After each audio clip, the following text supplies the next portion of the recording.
हाय बच्चों, कैसे हैं आप सब। आशा है कि आप सभी को पहली कहानी पसंद आई होगी और यह वाली भी पसंद आएगी। अगर आपको कहानी पसंद आए तो इसे लाइक, शेयर और चैनल को सब्सक्राइब करना ना भूलें।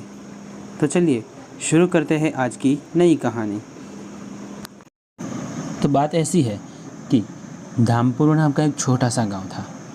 उस गांव में रामू नाम का एक लड़का रहता था। रामू स्वभाव और दिमाग दोनों से बहुत ही भोला था। सबकी मदद करना उसकी आदत थी, लेकिन उसके सारे साथी उसका मजाक बनाया करते थे, क्योंकि उसके कान और उसकी आंखें सामान्य इंसान की तुलना में थोड़ी ज़्यादा बड़े थे। उस गांव में श्याम नाम का एक और लड़का भी था, जो रामू को हर बार परेशान करता रहता था और उसके कान और आंखों को लेकर हमेशा उसे परेशान करता था। वह उसे अलग अलग नाम से बुलाया करता था। उन दोनों की स्कूल एक ही थी और दोनों एक ही क्लास में पढ़ते थे। उनके स्कूल का रास्ता एक छोटे से जंगल से होकर जाता था। उस रास्ते पर एक बहुत ही गहरा कुआं भी था, जहाँ पर जाने से बच्चे और बड़े सब डरते थे।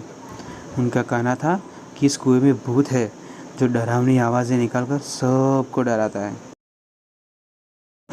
एक दिन श्याम को स्कूल से घर आने में देरी हो गई और वह उस रास्ते से अकेला आ रहा था।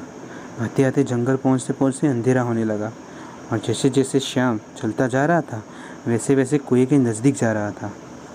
कुएं के पास पहुँचते ही श्याम को अचानक से वह भूत वाली बात याद आ गई और यह याद आते ही वह डर सा गया। तभी कुएं से डरावनी आवाज़ें आने लगी, जिसे सुनकर श्याम बहुत ही डर गया और वहीं पर बेहोश हो गया। संजोग से रामू भी किसी काम से उसी रास्ते से जा रहा था। तभी उसकी नज़र पड़ी कि रास्ते पर कोई पड़ा है। वह अपने स्वभाव के हिसाब से उसकी मदद करने के लिए रुक गया। वह अपनी साइकिल से उतरा और पास जाकर देखा तो उसे पता चला कि वह और कोई नहीं, उसका दोस्त श्याम है। उसके पास पानी की बोतल थी। उसने अपनी पानी की बोतल से थोड़ा पानी निकालकर श्याम के मुंह पर छिड़का। थोड़ी देर में श्याम को होश आ गया। उसने अपनी बगल में रामू को पाया। रामू को देख श्याम में थोड़ी हिम्मत आई और डर कम हुआ। फिर रामू के पूछने पर उसने सारी बात बताई। श्याम की बात सुनकर रामू कुएं के पास गया तो उसको सारी बात समझ में आ गई। फिर उसने श्याम को सारी बात समझाई। दूसरे दिन इन दोनों ने मिलकर अपने सभी दोस्तों और गांव के वो लोग जो इस कुएं से और भूत से डरते थे, उन सबको ये पूरी बात समझाई। हकीकत में वहाँ पर कोई भूत नहीं था। दरअसल वहाँ से जो आवाज़ आ रही थी वो हवा की आवाज़ थी, जो कुएं के मुंह से अंदर जाते और बाहर आते समय आती थी। और रही बात दूसरी आवाज़ की, तो वो आवाज़ वह कुएं में रहे थे उल्लू की थी। हा हा हा हा, कैसे डरते थे ना सब उससे। सबको इस बात का यकीन होते ही सबने श्याम की पीठ थपथपाई। उसके बाद से उस कुएं के और भूत के डर का अंत हो गया। सबको यकीन हो गया कि भूत जैसा कुछ नहीं होता है, वह हमारे मन का वहम होता है।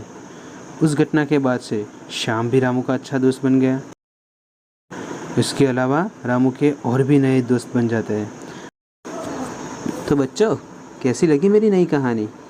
कमेंट करके ज़रूर बताना। और हाँ, एक बात हमेशा याद रखना कि किसी को भी परेशान नहीं करना चाहिए।